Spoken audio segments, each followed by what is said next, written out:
My name is Vijay Sharma. Everybody calls me Harvey. It's a call name.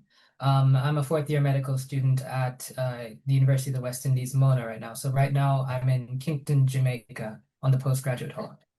Right. So you, like many other students in Jamaica, you guys are preparing for Hurricane Melissa. Tell me about that. Right. So basically, since about Thursday, the entire country's been kind of on a standstill. So we've known that this hurricane is coming.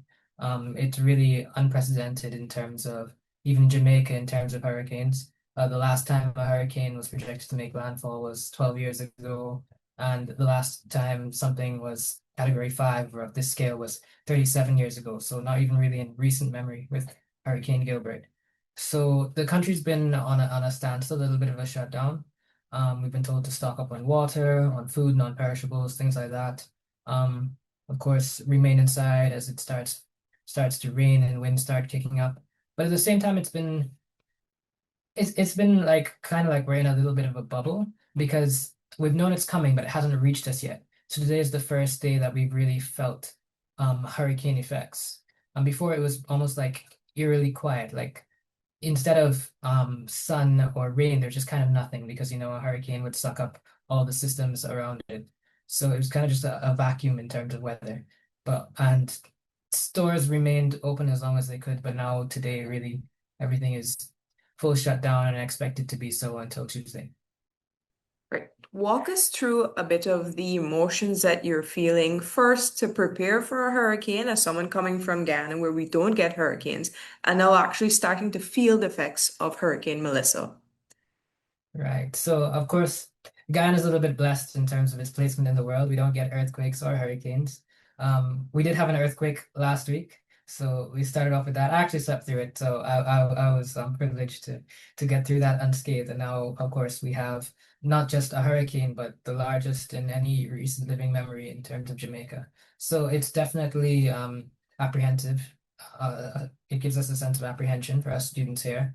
Many of us are going through our first hurricane. We got a lot of Guyanese students this year at Mona. A few of us went through Beryl before as well, but that was a Category 4 storm. So this is even a larger scale and expected to bisect Jamaican too. Um, it is a nervous time. At the same time, we received a lot of support from especially the alumni, the Guyanese here. There's a large Guyanese community here, so that's been really helpful. But yeah, we're looking kind of timidly towards the future and thoughts and prayers all around. For sure, for sure.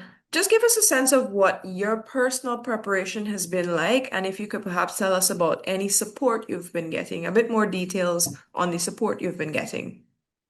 Okay, sure. My personal preparation. So I'm a medical student. So from from Wednesday, we've been told not to go into hospital. I wanted to go Friday. I didn't get to go. Stocked up on water. Went to the store. There's a big rush on non-perishable items and especially bread and surprisingly KFC. Jamaicans love their KFC.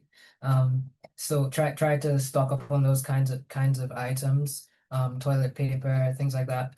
Power and electricity are expected to go tomorrow. We actually had our first power cut today, so now we're on a generator, but that generator could go as well. Um, Other things we had to put up like tape X's up on our windows, in case glass breaks, they cut down all the trees nearby, that kind of thing, and prepare for flooding. So keep electronics off the ground and keep them charged up in case power does go. In terms of support, of course, with the Guyana Students Association here, we're a community as well.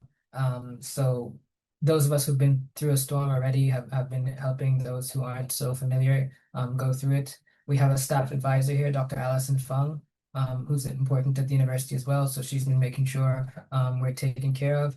And we started to see other countries.